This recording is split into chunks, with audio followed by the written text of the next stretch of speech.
Hello everyone, welcome to ISPCS simplified. तो start करते हैं घटना चक्र सीरीज से विथ घटना चक्र हिस्ट्री में भी हम लोग स्टार्ट करेंगे हिस्ट्री के एंशिएंट हिस्ट्री पार्ट से। ठीक है, ऐसे करके हम लोग एक सीक्वेंस करेंगे। एंशिएंट हिस्ट्री पहले ख़त्म करेंगे, फिर मेडाइवल, फिर उसके बाद मॉडर्न पे चलेंगे। ठीक है, पूरा का पूरा घटना चक्र मैं अपने प्लेलिस्ट में ख़त्म करूँगा और बाइलिंगुअल होगा। Majority of time I will use English, उसके साथ मैं हिंदी यूज़ करूँगा। ठीक है, let's start with ancient history of India and with this I start my series on my channel ISPCS simplified with घटना चक्र। स्टोन एज समझते हैं, पहले कुछ पढ़ भी लेंगे उसके बारे में। किसी भी टॉपिक को हम स्टार्ट करेंगे तो पहले उसके बारे में हम कुछ जान लेंगे, उसके बाद हम उसके MCQs पे जाएंगे। थोड़ा सा रिवीजन हो जाए बेसिक। मैं ये मान के चलता हूँ कि आप लोगों को कुछ ना कुछ बेसिक पता है, बट मैं उसको रिवीजन करवाऊंगा, उसके बाद मैं MCQ पे जाऊंगा। ठीक है, so start with ancient Indian history, stone age. So the period without a documented evidence. देखो, कुछ ना कुछ चीज़ों को हमें ये पकड़ के चलना है कि आखिर ये कह क्या रहा है, आखिर ये कहना क्या चाहता है। तो पहले हम समझते हैं कि हम स्टोन एज के बारे में बात कर रहे हैं। स्टोन एज में क्या कह रहा है कि ऐसा period without a documented evidence that is there will be there is no document available for that age। तो स्टोन एज के बारे में क्या है, the period which without a documented evidence of its history is called pre historic period. वैसा period जहां पे मेरे पास कोई भी डॉक्यूमेंट अवेलेबल नहीं है रिटन, उस स्टेट ऑफ पीरियड को हम प्री हिस्टोरिक पीरियड कहते हैं। प्रोटो हिस्टोरिक पीरियड क्या होगा, वैसा पीरियड जहां पे कुछ श्रेड्स ऑफ एविडेंस हैं of A script which is still not deciphered. मतलब क्या है कि हमारे पास उस स्क्रिप्ट अवेलेबल है बट हम उसको डिकोड नहीं कर पा रहे, हम उसको पढ़ नहीं पा रहे, उसको समझ नहीं पा रहे हैं, उसको हम लोग प्रोटो हिस्टोरिक कहते हैं। Proto historic refers to the period between the prehistoric and the historical period, that is first पहले आया prehistoric, then protohistoric, then historic period। तो प्री हिस्टोरिक में तो साफ हम समझ गए कि प्री हिस्टोरिक एक ऐसा टाइम था, ऐसा टाइम ऑफ फ्रेम था जहाँ पे जो चीज़ें हमको मिली वहाँ पे कुछ लिखा हुआ, कुछ हमको डॉक्यूमेंटेशन मिला ही नहीं, हमें उन चीज़ों के बारे में कहीं पे भी कोई स्क्रिप्टेड कुछ वैल्यू नहीं मिला। प्रोटो हिस्टोरिक में क्या हुआ, हमको मिला कुछ एविडेंसेस, थ्रेडेड एविडेंस मिला, बट हम उसको डिकोड नहीं कर पाए, हम उसको पढ़ नहीं पाए, आज तक उसमें क्या लिखा है हम उसको समझ ही नहीं पाए, इसी को कहेंगे प्रोटो हिस्टोरिक। ठीक है, अब चलते हैं आगे। The time after which we get documented description is called historic period. तो हिस्टोरिक में क्या हुआ, जैसे जैसे वक्त बीता हिस्टोरिक पीरियड आया। हिस्टोरिक पीरियड में क्या हुआ, जहां पे हमें चीज़ें मिली जो डॉक्यूमेंटेड फॉर्म में थी। ठीक है, तो स्टोन एज जो होता है वो आता है प्री हिस्टोरिक पीरियड में। मतलब क्या, वहां पे डॉक्यूमेंटेड एविडेंस मिला ही नहीं हमको। Indus valley civilisation and copper age culture comes under the proto historic period. Indus valley civilisation और कॉपर एज जो आया वो हमको मिला है प्रोटो हिस्टोरिक पीरियड में। मतलब क्या है प्रोटो हिस्टोरिक पीरियड का, मैंने आपको पहले ही बताया कि हमें कुछ चीज़ें मिली हैं, वहाँ पे कुछ चीज़ें एविडेंसेस हैं, डॉक्यूमेंटेड हैं, बट लेकिन हम लोग उसको रीड नहीं कर पाए, हम लोग उसको डिकोड नहीं कर पाए। The historical period start from वैदिक कल्चर। जो हिस्टोरिकल पीरियड है जिसमें हम लोग को डॉक्यूमेंट मिला और हम उसको रीड भी कर पाए हैं, वो वैदिक कल्चर से स्टार्ट हुआ है। In India the research on stone age civilisation started first at 1863। The whole Stone Age has been categorized into 3 parts on the basis of different tools used। अब देखो, स्टोन एज को 3 भाग में बांटा गया। पहला था palaeolithic age, mesolithic period and neolithic period. अब इसको कैसे बांटा गया, क्यों बांटा गया, तो मतलब क्या हुआ, अब सुनो। Palaeolithic period is further categorised into 3 period. अब देखो, स्टोन एज में क्या हुआ, स्टोन एज को 3 भाग में बांटा गया, Palaeolithic period, Mesolithic period and neolithic period. इस तीनों पीरियड को किस बेसिस पे क्लासिफाई किया गया, कैटेगराइज किया गया, उसको सिर्फ एक चीज से किया गया कि स्टोन एज जो था उसमें हम लोग कौन कौन से डिफरेंट टूल्स यूज करते थे, different tools to be used, उससे हम लोगों ने इन तीनों को क्लासिफाई किया। अब देखो, पैलियोलिथिक पीरियड को फर्दर क्लासिफाई किया गया, lower palaeolithic period, the middle Palaeolithic period and the upper Palaeolithic period. ठीक है, अब समझते हैं पैलियोलिथिक पीरियड होता क्या है। अब देखो, ये पैलियोलिथिक पीरियड का जो क्लासिफिकेशन, जो स्टोन एज का जो क्लासिफिकेशन था, उसमें पैलियोलिथिक पीरियड जो फर्स्ट था उसको 3 भाग में बांटा गया, lower, middle and upper Palaeolithic period. अब देखो, लोअर पैलियोलिथिक पीरियड में क्या हुआ था, जो डिवाइसेस हम यूज करते हैं उस बेसिस पे। तो डिवाइस क्या क्या था, हैंड एक्स था, क्लीवर था एंड चॉपर था, जो छाटने काटने वाली मशीन होती है। ये सारे स्टोन के ही बनी हुई थी बट डिफरेंट डिफरेंट था। जैसे कुल्हाड़ी हो गया जो हाथ से यूज करते हैं, क्लीवर हो गया और चॉपर हो गया जिससे हम काट छांट का काम करते हैं, ठीक है। मिडिल पैलियोलिथिक पीरियड में क्या था? Points, borer, scraper and the upper Palaeolithic में ब्यूरेंस हुआ। देखिए सबसे बेसिकली यहाँ पे बात चीजें समझना है ना कि जैसे जैसे हम आगे बढ़े ना, मेरा जो डिफरेंट डिफरेंट डिवाइसेस यूज कर रहे थे हम लोग, जो डिफरेंट डिफरेंट हम लोग वेपन्स यूज कर रहे थे, उसकी साइज छोटे होती चली गई, ठीक है, यही समझना है। चॉपर क्या था समझते हैं। Chopper is a chopping pebble pieces of tools were at first obtain from Sohan river valley of Punjab. Chopper क्या था? एक छोटे छोटे गिट्टी और या कह सकते हो पत्थर से बनाया हुआ एक टूल था, जो पहली बार कहाँ मिला था? सोहन रिवर वैली में। सोहन रिवर वैली कहाँ है? पंजाब, पाकिस्तान में। वो पंजाब जो, वो पार्ट ऑफ पंजाब जो भी पाकिस्तान में है, it's in Pakistan. At first hand axe pieces of equipment were found in Vadamadurai and Attirampakkam near Madras. तो Sohan river valley was the first where the chopper is obtained, which is in Pakistan, Punjab province of Pakistan. At first hand axe piece of equipment were found in Vadamadurai and Atirapakkam in Madras. Other tools of this culture are cleaver, scraper etc. अब एक बहुत popular name आता है जिनका नाम है Robert Bruce फूटे। He was a British geologist and archaeologist. Robert Bruce Foote was the British geologist and archaeologist. The expedition of L. Cambry's team under the leadership of D. Terra did the most important research in Sohan Valley in 1935. These are some of the research team who has researched in different valleys, in different places to get the different tools for the excavation, in the excavation to find the different approach of their lifestyle, ठीक है। आप समझते हैं एक Robert, सबसे पहला नाम क्या है? रॉबर्ट ब्रूस फूटे का है, जो कि ब्रिटिश जियोलॉजिस्ट थे और आर्कियोलॉजिस्ट थे, ठीक है। एक टीम आया जो कि कैम्ब्रिज यूनिवर्सिटी से था, उनके लीडर थे डी टेरा। वो बहुत इंपॉर्टेंट काम किया सोहन वैली पे 1935 में। In Belan valley the research was carried under the director of GR Sharma of Allahabad university. Nearly 44 archaeological sites were found in this valley. Belan valley में 44 आर्कियोलॉजिकल साइट्स फाउंड हुआ है, which is related to the lower palaeolithic period, ठीक है। Apart from tools the statue of bone made mother goddess, हड्डी की बनी हुई माँ की प्रतिमा मिली है, of this age was obtain from लोहंदा नाला रीजन ऑफ बेलन valley, which is currently preserved in Kaushambi museum, ठीक है। अब समझते हैं आगे। The life of Palaeolithic people were completely natural. They were primarily dependent on hunting, but देखो डिवाइस इसलिए बनाते ही थे, हंट करना था। और उनको करना क्या था? वॉर तो ज़्यादा करना नहीं था, उनको आपस में लड़ना नहीं था उस वक्त। उनको मेन था सर्वाइवल के लिए वो हंटिंग करते थे और उसके लिए वो डिवाइस बनाते थे, ठीक है। तो उनका प्राइमरली जो डिपेंडेंसी था वो हंटिंग पे था। They were unfamiliar with fire. So in stone age, in palaeolithic period, they were unfamiliar with fire. उनको फायर के बारे में कुछ नहीं पता था। अभी हम किस रीजन की बात कर रहे हैं? अभी हम बात कर रहे हैं लोअर पैलियोलिथिक पीरियड और पैलियोलिथिक पीरियड, ठीक है। इसमें उनको फायर से कोई लेना देना, उनको आइडिया ही नहीं था। तो वो क्या करते थे? हंट करते थे और कच्चा मांस खाते थे, ठीक है। Palaeolithic people were unfamiliar with the farming and the animal husbandry. तो ना उनको आग के बारे में कुछ जानकारी थी, ना उनको हंटिंग करना आता था, बट उनको ये पता नहीं था कि खेती कैसे करते हैं और जानवर को पाल के भी फायदा लिया जा सकता है, ये उनको पता नहीं था।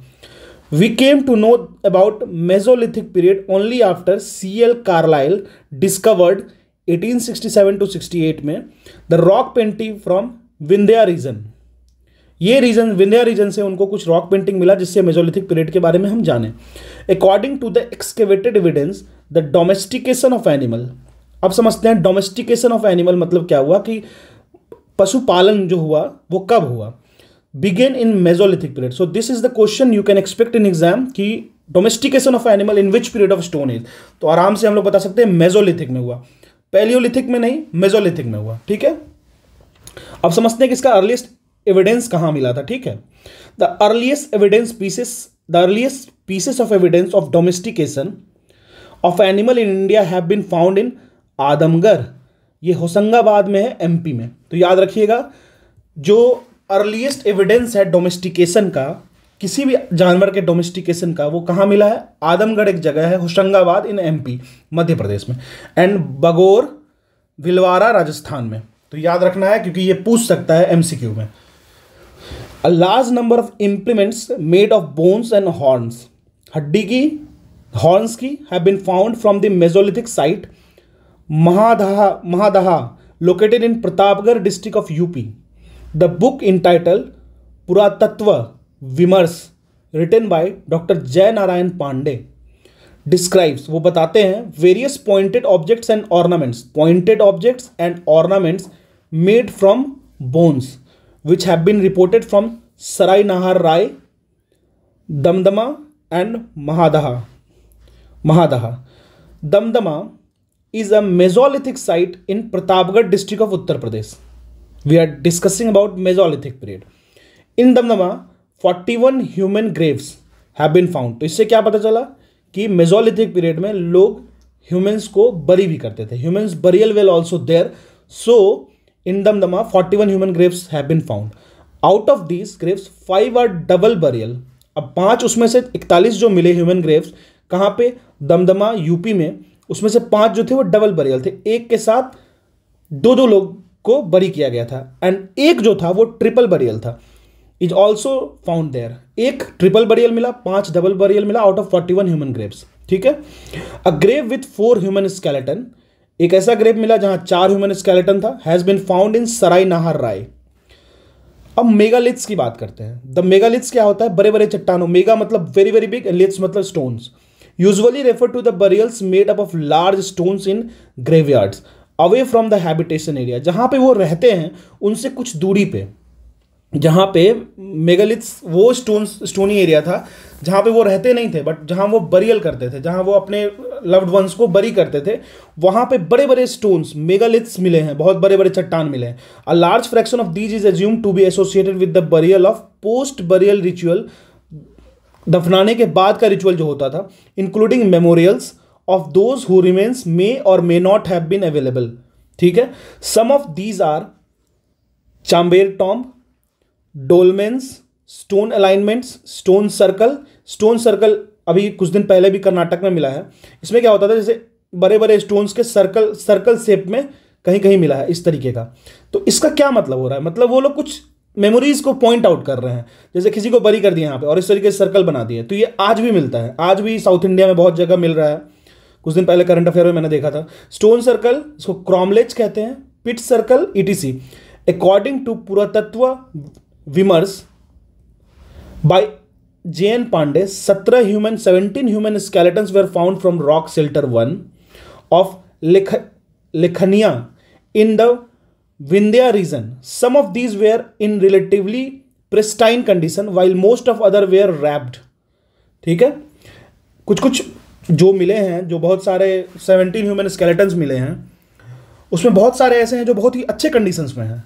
According to John R. Lucas of Oregon University, the USA, remnants of 27 human skeletons were found in Lekhaiya, the rock shelters of Vimbetka. This is very important. You should remember Vimbetka.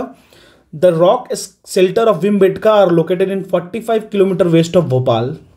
Vimbetka cave is also there. So you have to remember few names because in exams like any state PCS like BPSC, MP PCS, UP PCS, you can expect question directly from these names. Now UNESCO has included the cell picture of Vimbetka in the list of its World Heritage. So Vimbetka is very important. You all should know about Vimbetka. It's in Bhopal. These caves exhibits the earliest traces of human life on the Indian subcontinent and include the picture of an elephant, sambar, deer, etc. Now grains. Grains were first produced in Neolithic, Paleolithic, then after Mesolithic, then Neolithic. तो grains की बात हम लोग Neolithic period में करते हैं। तो हमेशा पूछेगा फायर कब जाने, फायर को हम लोग जाने मेसोलिथिक में, ग्रेन्स कब जाने, डोमेस्टिकेशन कब जाने तो मेसोलिथिक में, ग्रेन्स कब जाने, तो नियोलिथिक में। तो ये पूछते हैं when the humans got the first evidence of grains. It was the time when people were introduced to agriculture. So Neolithic age was the age where they were introduced with agriculture. Koldeva and Mehergarh were the two Neolithic villages from where clear pieces evidence of rice and wheat have been found. This is very, very important. Koldeva and Mehergarh were the two Neolithic villages from where clear piece of evidence of rice and wheat have been found. There are mainly 8 types of food grains consumed by modern human society, namely barley, wheat, maize, millet, sorghum, mustard, oat and rice. These crops were present in the form of weed in different areas, which were later grown as seed by a human being at different places at different times. Barley was the first grain to be cultivated by human beings during 8000 BC. Remember this, barley was the first grain to be cultivated by human during the 8000 BC. In the Western Asian countries located between the Northeast Mediterranean Sea and Iran. Later in the same area, wheat was also cultivated around 8000 BC. Rice was the third grain. So first was barley, second was wheat, and third was rice. So you should remember this. You should remember this because I have seen questions coming from these portions. So maize was cultivated in Central and South America during 6000 BC. तो पहला क्या था, barley, फिर wheat, फिर rice, then मेज. तो आपको sequence याद नहीं भी हो तो एटलीस्ट पहला याद होना चाहिए कि पहला कौन सा मिला, राइस कहाँ कहाँ मिला, मेहरगढ़ में, कोल्डेवा में. तो ये सब चीज़ें याद रहनी चाहिए क्योंकि जगह याद होना चाहिए, because in exam you will expect this type of question very frequently. The first evidence of मेज was found in Mexico, south America. Millet in 5500 BC in China, sorghum in 5000 BC in East Africa, mustard in 5000 BC in Southeast Asia, and oat in 2300 BC in Europe. According to the latest research, the earliest evidence of agriculture in Indian subcontinent was reported from the Lahurdeva site in Sant Kabir Nagar district, UP.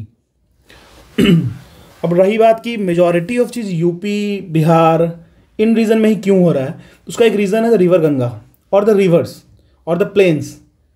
And planes और reverse जहाँ होगा वहाँ पे alluvial soil का deposition होगा, वहाँ पे agriculture होगा, पीने को पानी मिलेगा, ट्रांसपोर्टेशन मिलेगा, लोगों के पास पानी रहेगा, तो लोग उस तरीके से वहाँ पे माइग्रेट करके आएंगे, इसलिए यहाँ पे ज़्यादा मिल रहा है. The evidence of human activity and the beginning of rice cultivation at the site dated back to around 9000 to 7000 BC. Significantly, before this research, the earlier evidence of wheat was found in Mehergarh, located in Balochistan, Pakistan. Okay, belonging to around 7000 BC, and the earliest evidence of rice is known to be near the bank of the river Belan, district Allahabad, from where rice barn was found dating back in 6500 BC. The cultural remains from Stone Age of 2 Harappan civilization have been found in Mehergarh, located in Balochistan, Pakistan. This one is very important. The Burj home site is a prehistoric settlement in the village of same name in Kashmir Valley. Both human and animal skeletons were found here with trepanning, that is bored holes marks. In many pits, bones of dogs and antlered deers were found along with human skeletons. The skeletons of human were found in the burial pits in a sitting position along with bones of animals. The first excavation at the Burj home site was carried out by the Helmut de Terra and Dr. Thomas Patterson in the year 1935. The people of Jorvik culture lived in large rectangular houses with wattle and daub walls and thatched roof. They believe in life after death. So you need to remember this. They believe in life after death also. And therefore buried the dead animals, the houses under the floor. Children were buried in 2 urns that were joined mouth to mouth and set horizontally in the pit, while adults were placed in a supine position with the head towards the north to south position. These sites were found in Daimabad, Imangaon, Chandauli, Nevasha, etc. The ash mounds have been found from Neolithic site Sanganakallu, located in Villari district near Mysore in Karnataka. They have also been found in Piklihal and Utnur. These ash mounds are the burnt relics of seasonal camps of Neolithic herdsman community. Okay. Now, fire was first used in Neolithic period. So you need to be very much careful about these terms. Fire was the first used in the Neolithic period. Okay, this directly comes in exam without any doubt. Copper was the first metal used. So this also is very, very, very important. Copper age is also known as Chalcolithic age. Copper is also known as Chalcolithic age. The age in which instruments of copper were used in addition to the stone is called Copper age. जहाँ पे stone को छोड़ के हम लोग copper को use करते, देखो सबसे पहले क्या हुआ, कॉपर मिला. Copper was the first metal to be used. अब कॉपर को यूज करके जो हम लोग डिफरेंट डिवाइसेस और इंस्ट्रूमेंट्स बनाने लगे, तो वो जो एज आया उसको हम लोग कैल्कोलिथिक एज और या फिर कॉपर एज कहने लगे. ठीक है, अब आगे बढ़ते हैं. कुछ मॉडर्न से फैक्ट लेंगे क्योंकि इंडिया में अब कुछ मॉडर्न में ही एक्सकेवेशन ज़्यादा हुआ है. Like settlements of chalcolithic period in India where found in south east Rajasthan, western Madhya Pradesh, western Maharashtra and south east India. Navdatoli has revealed excellent evidence of both round and rectangular residence as well as rectangular residential structure which are located near Indore. The former measures about 3 meter in diameter and later in 2 meter into cross 2.2 meter length into width. The roof were probably made of hay husk like tree branches and the leaves, and they were supported on massive wooden posts like a hut. 22 centimeter in diameter. You need to remember about these facts like 22 centimeter, 2 meter cross 2.2 meter. But as of the fact, you should know all this. 22 centimeter in diameter, raised at rectangular intervals around the huts. The open space between the posts were provided with mud plastered bamboo screens. The house floors were made up of silt clay and the river gravels, with the surface coated with lime. So you can see कि कितना ज़्यादा वो लोग, उस वक्त कुछ भी नहीं था उनके पास, कोई टेक्नोलॉजी नहीं था, बट फिर भी वो लोग हर चीज़ों को अपने तरीके से बेस्ट करके रखे थे. The huts were provided with 1 or 2 mouth चूल्हास as well as storage jars and other earthen vessels. कुछ मिट्टी के बर्तन भी मिले हैं, कुछ चूल्हे भी मिले हैं. ठीक है, अब एक होता है ochre coloured pottery, known to archaeologists as OCP or ochre colored pottery. As the name implies, its main distinguishing feature was its ochre color. The other characteristic are its porous character and the fact that it is invariably worn out at the edges. Most of its evidences is mainly found in Atranji Khera and Hastinapur. ठीक है, ये बहुत important है, इस चीज़ को ध्यान रखिएगा. तरंजी खेरा और हस्तिनापुर से ऑर्चे कलर पॉटरी मिला है, ये ध्यान रखना है. The archaeological survey of India, इसको ASI कहते हैं, which is under the ministry of culture, is a premier organization for the archaeological research and protection of the cultural heritage of the nation.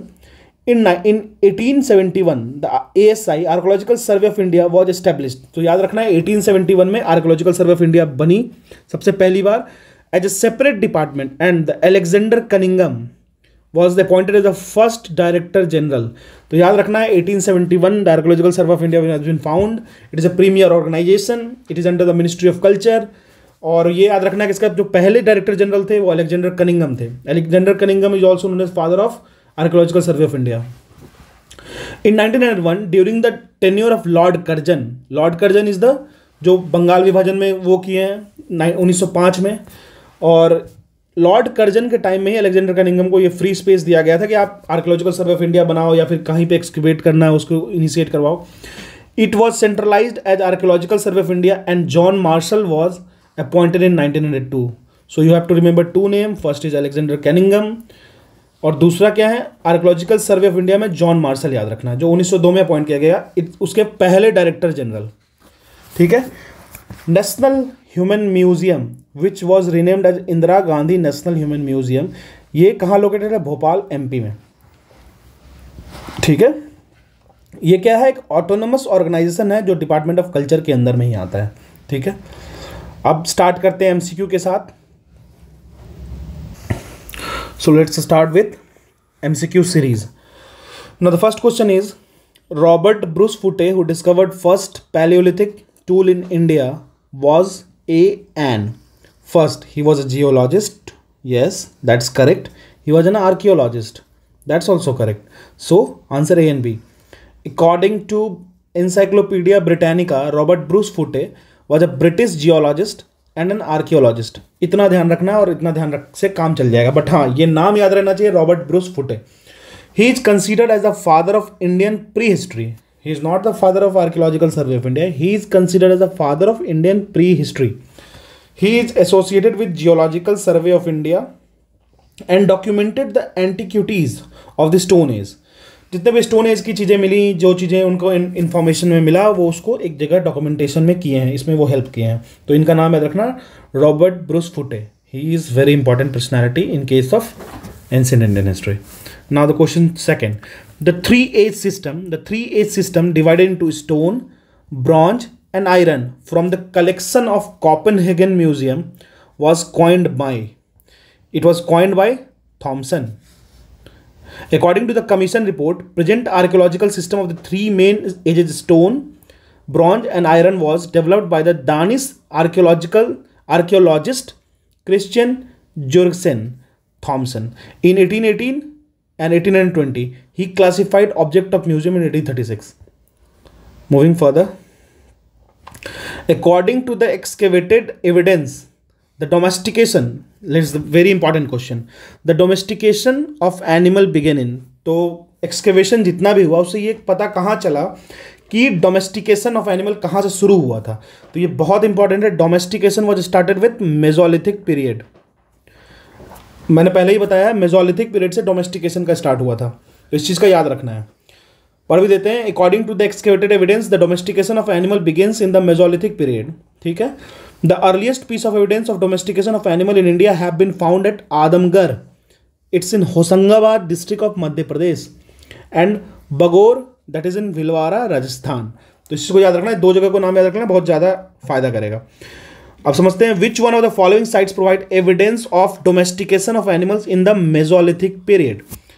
Udai, Bagor, Bori, Lakhinia. So I'm just, in the previous question I've already told, Bagor was a region which is in Bhilwara, Rajasthan. So we have got the evidence of domestication of animal in Bagor, which is in Bhilwara, Rajasthan, and second one is Adamgarh, Hosangabad, MP. Moving further to the next question. Now, in Mesolithic context, evidence of animals domestication has been found in Adamgarh. Same question. From which one of the following sites bone implements have been found? Bone implements have been found in Mahadaha as well as Sarai Nahar Rai. So I have already told you in the section where I was teaching you. Now the explanation part. A large number of implements made of bones and horns have been found from the Mesolithic sites Mahadaha and Sarai Nahar Rai, located in Pratapgarh district of UP. ये दोनों जगह से bone के artefacts ये सब मिले हैं. The book entitled Puratattva Vimarsh, written by doctor Jaynarayan Pandey.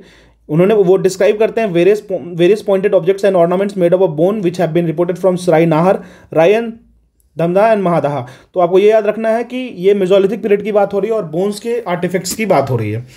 Second question number 7. Bone ornaments in the Mesolithic context in India have been obtained from Sarai Nahar Rai. Yes, it is correct.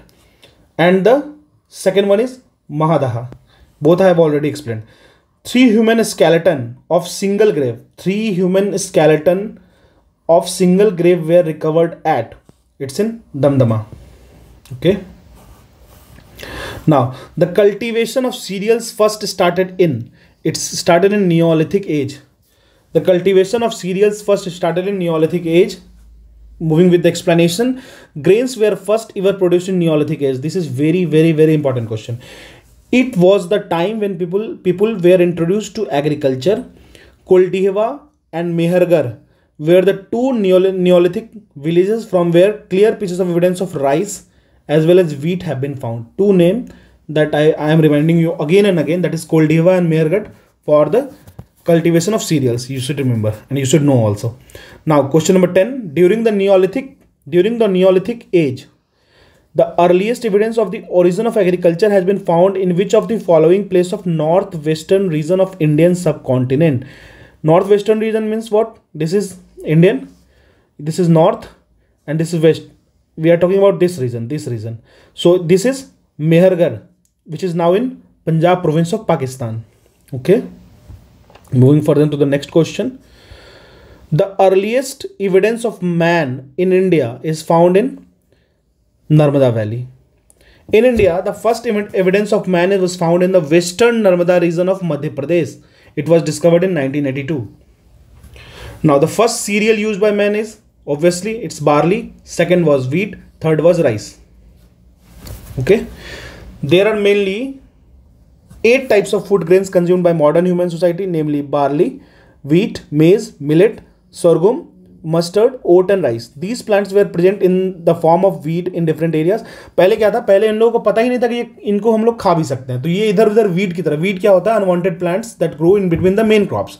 तो ये उनको पता ही नहीं था कि हम कैसे यूज करेंगे इसको, तो फिर ये इधर उधर करता था. लेकिन जैसे जैसे इंसान आगे बढ़ा, नियोलिथिक पीरियड में इसको यूज किया, धीरे धीरे कभी कभी यूज एक्सीडेंटली यूज किया या फिर बाई इंटेंशनल यूज किया, तो इन्हें पता चला कि हाँ इसको भी खा सकते हैं, तो इसको धीरे धीरे यूज में आने लगा. ठीक है.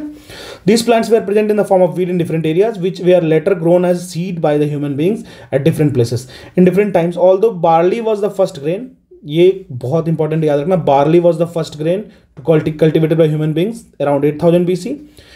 ठीक है. Wheat was the second and the third was the rice. Okay. Moving to the next question. The earliest evidence of agriculture in Indian subcontinent comes from Lord Deva. Lord Deva was the place where the earliest evidence of agriculture in Indian subcontinent has been found. According to the latest research, the earliest evidence of agriculture in Indian subcontinent has been reported from the Lord Deva site in Sant Kabir Nagar district, UP. The evidence of human activities and beginning of rice cultivation at this site dates back of around 7000 to 9000 BC. Significantly before this research, the earlier evidence of wheat were found in Mehrgarh. देखो, इससे पहले तो ये था कि मेहरगढ़ में मिला था, जो कि बलूचिस्तान प्रोविंस में पाकिस्तान में है. बट अभी एक रिसेंट हुआ है, रिसेंट फाइंडिंग्स हुआ है, उसमें ये पता चला है कि लौड़ देवा जो है संत कबीर नगर डिस्ट्रिक्ट यूपी में, वहाँ उससे भी पहले का एविडेंस है. ठीक है. Moving further to the next question. Now, with reference to the cultural heritage of Uttar Pradesh, which of the following statement are correct? Cultural heritage के context में कौन सा statement correct है? The oldest evidence of agriculture in the global context has been obtained from many excavated sites in this region. बिल्कुल सही है. मैंने आपको पहले बताया कि वहाँ पे जो रिवर फ्रंट था, प्लेन्स था, एलुवियल सॉइल का रिक्वायरमेंट था, बहुत सारी चीज़ आसान थी वहाँ पे, इसलिए क्लाइमेट कंडीशन सही था, तो फिर वहाँ पे ओल्डेस्ट एविडेंसेस मिले हैं. ठीक है. The oldest cultivated food grains are barley and the paddy. No, barley was the first and the oldest. So only statement 1 is correct. Answer is 1. ठीक है. Moving further with the explanation. From lord Dev in Sant Kabir Nagar district, Uttar Pradesh, oldest evidence of agriculture has been obtained. The oldest food grains were barley and the wheat, not barley and the paddy. Paddy was the third. Name the site which has revealed the earliest evidence of settled life. सबसे पहले कौन बताया कि यहाँ पे life जो था वो सेटल्ड था? It's Mehrgarh in Pakistan. The earliest evidence of agriculture in the Indian subcontinent has been obtained from, it's in Mehergarh. Although if they have mentioned about the Lahore Dev, Sant Kabir Nagar UP, then you should choose that because this is the recent findings. The earliest evidence of agriculture in Indian subcontinent is found at Mehergarh. Here also the same question with the same explanation. If they have given the Sant Kabir Nagar UP वाला, तो वो वही option tick करेंगे, but अगर मेहरगढ़ होगा तो मेहरगढ़ टिक करेंगे. ठीक है.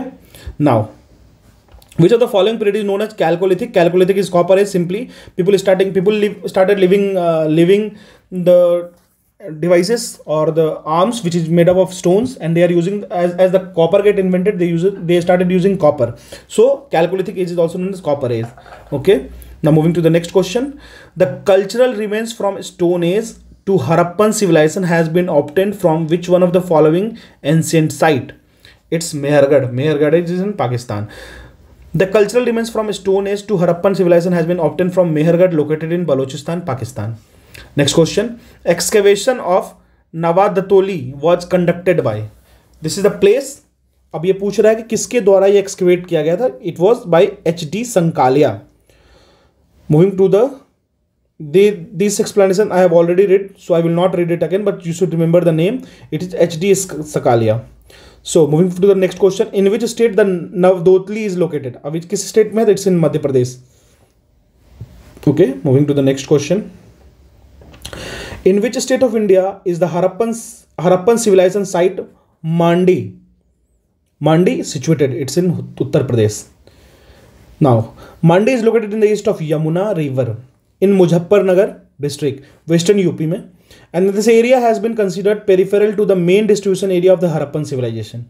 A hoard of jewelry at Mandi was एक बहुत सारा ढेर मिला है ज्वेलरी का. कहाँ पे? तो मंडी में. Discovered during the excavation carried out by D.V. Sharma. Okay, now moving to the next question.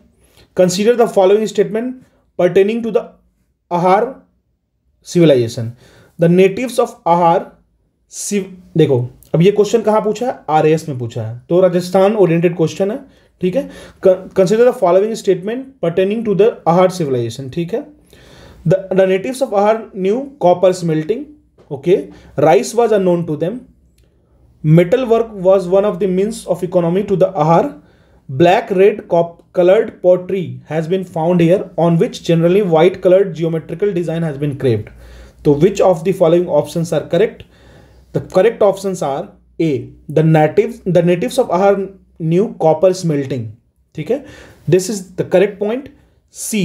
Metal work, as they were performing the copper smelting. So you know, if they are doing the copper smelting portion, then the metal work was also known to them. So metal work was one of the means of the economy for the Ahar. Okay, this is also correct. Black red colored pottery has been found here. This is also correct. So A, C and D are correct. So A is the correct explanation. Rice was not known to them. Okay. Now moving further. Megaliths have been identified as. Megaliths क्या था? मैंने आप लोगों को पहले ही बताया कि एक जैसे मान लो बड़े बड़े चट्टान को लेके वो सर्कल क्रिएट कर देते थे बड़े बड़े चट्टानों से. तो इससे क्या होता था? एक तरीके का मेमोरी वो क्रिएट करते थे कि मेमोराइजेशन ऑफ द रिमेन्स और memorization of the burial sites. So megaliths have been identified as burial sites. सो आज भी मिलता है. कुछ दिन पहले भी कर्नाटका में बहुत सारा बरियल साइट्स मिला है. ठीक है. Moving further. As mound is associated with the neolithic site at. It's in Sanganakallu. Okay. So moving further, Vimbetka is very famous site. It is very famous site. It is famous for rock paintings.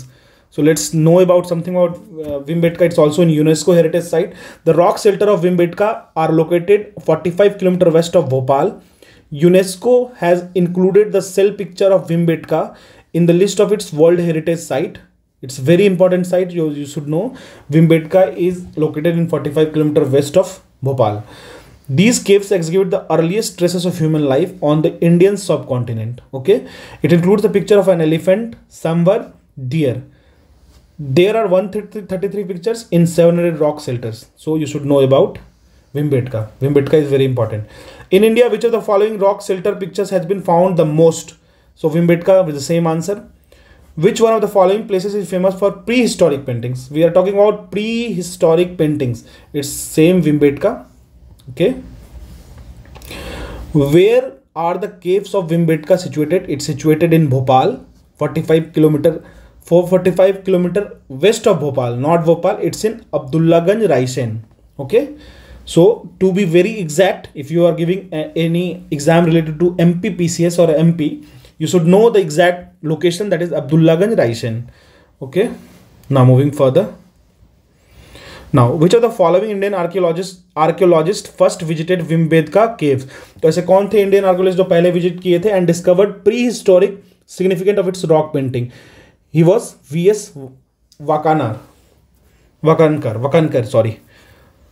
Vimbetka caves are located in Raisen district of MP. They are best example of rock painting of prehistoric era. It was discovered by V.S. Wakankar in 1957. It is a UNESCO World Heritage Site and it is prominent prehistoric rock paintings. Bhimbetka is very important. Bhimbetka was discovered by, again the same question, Dr. Vishnudhar Vakankar. The orche colored, this question is also in the orche colored pottery, OCP, was what christened at? It was at Hastinapur. Discovery and naming, that is Christian, of OCP, orchid colored pottery, was done by B.B. Lal in 1951 at Hastinapur. Orchid colored pottery, known to archaeologists as OCP, as the name implied, its main distinguishing feature was its orchid color, which gives it a first appearance of being badly fired. उसको झुलसा के आग में एकदम तपा के बनाते थे. Other characteristic of its porous character, मतलब क्या होता था कि उस पर हल्की हल्की पोर्स होती थी. And the fact that it is invariably worn out of the ages, थोड़ा मोड़ा हल्का सा रूखा भी होता था और टूटा हुआ भी होता था. In the Chalcolithic period, that is, we are talking about the Copper Age, people of Maharashtra buried their dead under the floor of their houses in the following orientation. क्या रखते थे? आज भी उसी तरीके से करते हैं, नॉर्थ एंड साउथ. माना जाता है कि नॉर्थ साउथ रखने से मैग्नेटिक इफेक्ट कम होता है, इसलिए इस पोजीशन में डालते हैं. ठीक है. Now moving further to the next question. Which of the following sites has yielded skeleton to the dog along with a human skeleton in burial? This question is very important. It's from Burjholm. Now moving to its explanation, as this question is very important. The Burjholm site is a prehistoric settlement in the village of the same near the Kashmir Valley. Okay, Kashmir Valley. Both human and animal skeletons were found here with trepanning, that is bored holes marked. In many pits, bones and dogs and entombed deer were found along with human skeletons. The skeletons of human were found in the burial pits of the sitting position along with the bones of animals. ठीक है, तो याद रखना है Burzahom. Moving to the next question. The evidence of burying the dog with human body is found from which of the following places? It's in Burjholm. So remember Burjholm. The evidence of pit dwelling has been obtained from same Burjholm. Okay, consider the following pair: Burjholm rock cut syringe, Chandra Ketugar, it's terracotta art. What is the historical places, and what are the places well known for?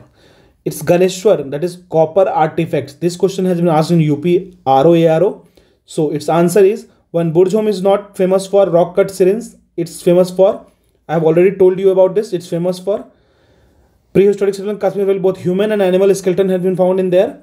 So first is not the correct, second and third is correct. Chandra Ketugar is famous for terracotta art on the cloths and different artifacts. Ganeshwar is famous for copper artifacts. So 2 and 3 is correct. So let me read the explanation, as this question seems to be a newer one. Burjholm is a Neolithic site in Kashmir Valley. The site is famous for pit dwelling and Neolithic tool industry and not for rock cut syringe. Hence, pair 1 is not correctly matched. Chandra Ketugar is located in the Ganga Delta in West Bengal. So it's in West Bengal. In early historic time, Chandra Ketugar was connected to the Ganga by Vidyadhari river and must have been an important center for trade and possibly also a political center. It was a major center of terracotta craft. Various kind of artifacts have been found at the site over the years, including coins, pottery, seals and ceilings and figurines made up of ivory, wood and bronze. ठीक है? So it's very clear. Now moving to the next question. 38. From which rock shelter of Vidyans a maximum number of human skeleton have been found? It's Lekhaiya. According to Puratatva Vimarsh by J.N. Pandey, 17 human skeletons were obtained from rock shelter, one of Lekhaiya in the Vindhyan region. Some of these were in relatively pristine condition, while most of others were wrapped. According to the John R. Lucas of Oregon University, the USA, remnant of 27 human skeletons were found in Lekhaiya. Okay, moving to the next question. Now, assertion reason question. So I am reading directly assertion and reason. Assertion A: the Stone Age people of the Vindhyas migrated to Ganga Valley in terminal Pleistocene period. Okay, Moving to the reason, due to climatic change, it was dry phase in the period. Yes, this is absolutely correct. I have already told you, Ganga valley region में आने का reason यही था, climatic condition यहाँ का उतना ज़्यादा harsh नहीं है. यूपी बिहार इस रीजन में ले लो तो बहुत ज़्यादा हार्श नहीं है, यहाँ पे सर्वाइवल ईजी है, यहाँ पे रिवर है, यहाँ पे कनेक्टिविटी है, यहाँ पे आप एग्रीकल्चर कर सकते हो, सर्वाइव कर सकते हो. So both A and R correct and R is the correct explanation of A. Moving further, which of these departments ministries deals with the Archaeological Survey of India as an accessory office? Archaeological Surveys of India, obviously Ministry of Culture. I have already told you about this. Moving to the next question. So last question on the chapter 1 of Ghatna Chakra. Where is the National Human Museum situated? It's situated in Bhopal.